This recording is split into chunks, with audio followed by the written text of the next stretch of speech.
नमस्कार, क्या हाल चाल आप सभी के। क्लास 11 के अंदर ह्यूमैनिटीज लेने वाले बच्चे से अगर ये पूछो कि फ्यूचर में क्या करना है, तो एक ही जवाब मिलता है कि सर सिविल सर्विसेज का पेपर देंगे, सर आईएएस ऑफिसर बनेंगे, सर इंडियन पुलिस सर्विसेज में जाएंगे, फॉरेन सर्विसेज में जाएंगे, रेवेन्यू सर्विसेज में जाएंगे। तो ये जो सपना है ना तुम्हारा यूपीएससी सिविल सर्विसेज को क्रैक करने का, इसकी तैयारी करने का, इसकी तैयारी को स्टार्ट करने का सबसे सही समय कौन सा है। आज के इस वीडियो में मैं आपसे यही बात करने वाला हूं कि बहुत सारे बच्चों के मन में एक डाउट रहता है, एक एस्पिरेशन भी होता है कि सर बड़े चल करके जो बड़े हो जाएंगे तो देश की सेवा करेंगे, ठीक है, आईएएस ऑफिसर बनेंगे, एडमिनिस्ट्रेशन संभालेंगे, देश का जो ब्यूरोक्रेसी है उसका हम हिस्सा बन करके देश के लिए कंट्रीब्यूट करेंगे। बहुत सारे बच्चों को लगता है कि आखिरकार वो कौन सा सही समय है जब यूपीएससी सिविल सर्विसेज की तैयारी स्टार्ट कर देनी चाहिए, और क्या ह्यूमैनिटीज एक सही बैकग्राउंड है यूपीएससी सिविल सर्विसेज को क्रैक करने का। ये तुम्हारा जो डाउट है मैं इस बात से क्लियर कर सकता हूं कि 2021 में श्रुति शर्मा, जिनका AIR 1 आया था, वो ह्यूमैनिटीज बैकग्राउंड से ही थे। हिस्ट्री में उन्होंने अपना ग्रेजुएशन किया था सेंट स्टीफन कॉलेज दिल्ली से। इस बात की एश्योरिटी तुम ले सकते हो कि सिविल सर्विसेज क्रैक करने में ह्यूमैनिटीज बैकग्राउंड का कितना बड़ा रोल रहता है, ठीक है। अब जब सिविल की बात आती है दोस्तों, तो देखो, पहली बात तो यूपीएससी एक बॉडी है जो सिविल सर्विसेज का पेपर कंडक्ट करवाती है, जिससे जो है लगभग 24 सर्विसेज के आसपास वैकेंसीज को फिल किया जाता है। जो टॉप मोस्ट सर्विसेज होती है वो होती है इंडियन एडमिनिस्ट्रेटिव सर्विसेज यानी आईएएस, पुलिस के अंदर आईपीएस होता है, फिर फॉरेन सर्विसेज आती है, आपकी रेवेन्यू सर्विसेज आती है। देश के अंदर हर एक बच्चा जो एग्जाम लिखता है, ये जो पेपर देता है सिविल का, उसकी आशा, उसकी एस्पिरेशन यही होती है कि इतना बढ़िया नंबर, इतना बढ़िया रैंक लेकर के आऊं कि मेरे को आईएएस मिले, ठीक है, मैं एक आईएएस बन जाऊं। क्यों बन जाओ भाई? क्योंकि ऑब्वियस सी बात है, एक अच्छे खासे बेनिफिट्स आपको मिलते हैं, साथ ही साथ समाज में मान सम्मान, रिस्पेक्ट आपको मिलता है, और इससे बढ़ करके जो आपका एम्बिशन है उसे आप अचीव कर पाते हो। अब जब सवाल आता है ह्यूमैनिटीज का, तो मैं क्यों ये बात कह रहा हूं कि ह्यूमैनिटीज आपके लिए बहुत इंपॉर्टेंट है अगर आप सिविल सर्विसेज का सपना देख रहे हो, क्योंकि जो आधार है पेपर का, फाउंडेशन है, वो कहीं ना कहीं ह्यूमैनिटीज के सब्जेक्ट्स ही बनाते हैं, ठीक है। अब अगर मैं बात करूं पूरे प्रोसेस की, तो पूरा एग्जाम 3 स्टेप्स में डिवाइडेड होता है। नंबर 1 आपका प्रीलिम्स एग्जाम, जिसमें आपका एक सीसैट का पेपर होता है, एक जीएस का पेपर होता है, ठीक है। और वो जो जीएस का पेपर आता है उसका अगर आप देखोगे मोर देन 50-60% आपका बनता ही ह्यूमैनिटी सब्जेक्ट से है। उसके अंदर हिस्ट्री होता है, ज्योग्राफी होता है, पॉल साइंस होता है, इकोनॉमिक्स होता है, एनवायरमेंट है, कल्चर है, ठीक है। तो अगर आप देखोगे साइंस एंड टेक का भी रोल रहता है, करंट अफेयर्स होते हैं, लेकिन मोटा मोटा जो पेपर है उसका मेजॉरिटी पोर्शन आपके ह्यूमैनिटी सब्जेक्ट से बनता है। इसके बाद जब आप प्रीलिम्स को क्लियर करके मेंस का पेपर लिखने जाओगे, सो इस मेंस के पेपर में कि नो डाउट आपके पास एक ऑप्शनल सब्जेक्ट का यहाँ पे ऑप्शन रहता है, लेकिन फिर भी जो जीएस पेपर 1 to 4 होते हैं उसमें आपको अगेन दोबारा से ह्यूमैनिटीज के सब्जेक्ट डोमिनेट करते हुए दिखाई देते हैं।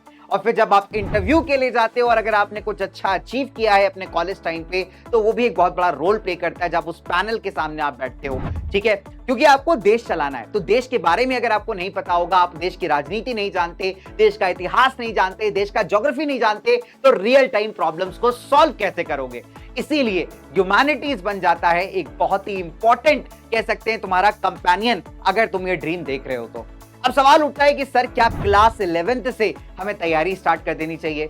तो इसके लिए मैं तुम्हें कहूंगा बिल्कुल तुम क्लास 11 से तैयारी स्टार्ट कर सकते हो। क्यों? क्योंकि देखो, सिंपल सी बात है, सबसे बेसिक क्राइटेरिया जो आपका सिविल सर्विसेज में अपीयर करने का होता है वो है आपकी ग्रेजुएशन कंप्लीट होना, ठीक है। और आप किसी भी स्ट्रीम से हो सकते हो, लेकिन आपको ग्रेजुएशन कंप्लीट करने के लिए लगभग, अगर हम क्लास 11 से काउंट करें तो 5 साल है, ठीक है। और 5 साल काफी बड़ा और काफी अच्छा समय है, एकदम बिना स्ट्रेस लिए, कहते हैं ना, अपने हर एक सब्जेक्ट को अच्छे से अंडरस्टैंड करने का। बिकॉज सिविल सर्विसेज का पेपर आप रट्टाफिकेशन से क्लियर नहीं कर सकते जब तक आप कंसेप्ट नहीं एनालाइज कर पाते, जब तक आपको यह नहीं पता कि किसी चीज के पीछे का कारण क्या है, उसका इंपैक्ट क्या हो सकता है, why something is happening, what could be the possible impact, तब तक आप प्रीलिम्स का पेपर भी भाई क्रैक नहीं कर पाओगे। ये सच्चाई है, और इसको आप मैच कर सकते हो। आप पेपर डाउनलोड कर लो, आपको मिल जाएगा नेट के ऊपर। आप देखना कि कोई डायरेक्ट सवाल यूपीएससी आपसे नहीं करता, वो रिलेट करके ही आपसे क्वेश्चन करता है। और इसीलिए क्लास 11th से तो तुम अपने सब्जेक्ट को समझना स्टार्ट करोगे,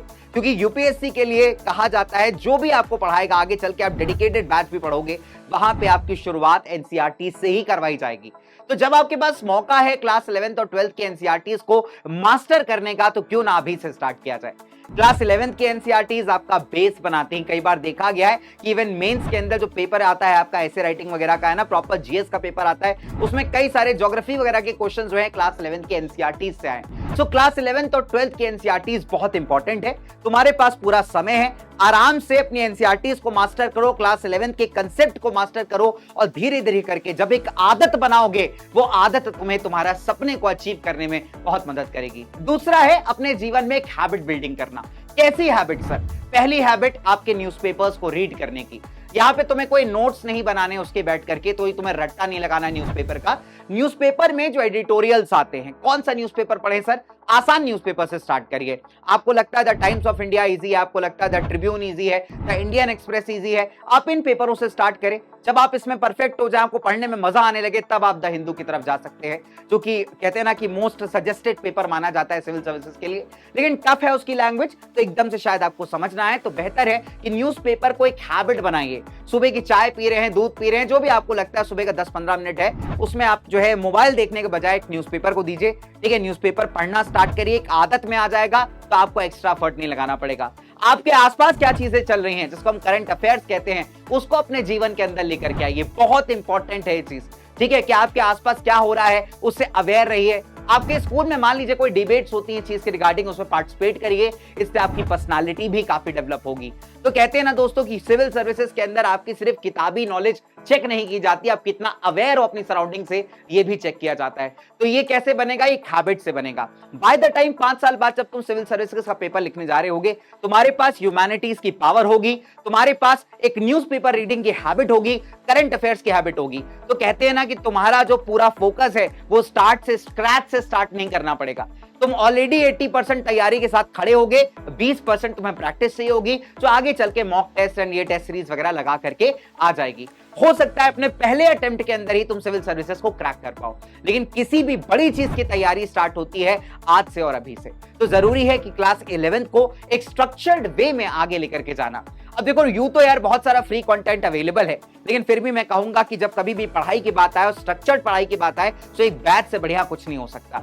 आपको पता है कि हमारा ऑलरेडी उदय ह्यूमैनिटीज क्लास 11 का बैच लाइव हो चुका है, पीडब्ल्यू ऐप पे आपको मिल जाएगा, जहां पे आपके टीचर्स पढ़ाते हैं, वो टीचर्स जिन्होंने खुद ने भी एग्जाम्स को फेस किया है। मैं अपनी पर्सनल बात करूं यार, मैंने 4 बार यूपीएससी को यहाँ पे अटेम्प्ट किया था, सक्सेस भी मिली मेरे को। ठीक है, बट मैंने कहा ना कि यूपीएससी तपस्या है, तो ऐसे बहुत सारे टीचर्स आपको मिलेंगे जिन्होंने खुद एग्जाम्स को दिया है, वो फियर को फेस किया है, वो कहते हैं ना वो मेंटल स्ट्रेंथ कैसे बिल्ड की जाए उसको फेस किया है। तो इस गाइडेंस के साथ, एक बेहतरीन कंटेंट के साथ जो है हम आपको पढ़ाते हैं बैचेस के अंदर। सो आप भी अपनी जर्नी को स्टार्ट करना चाहते हो बेटा, तो हमारे साथ जुड़ सकते हो उदय बैच के अंदर, जो कि क्लास 11 वाले बच्चों के लिए, ह्यूमैनिटीज के लिए।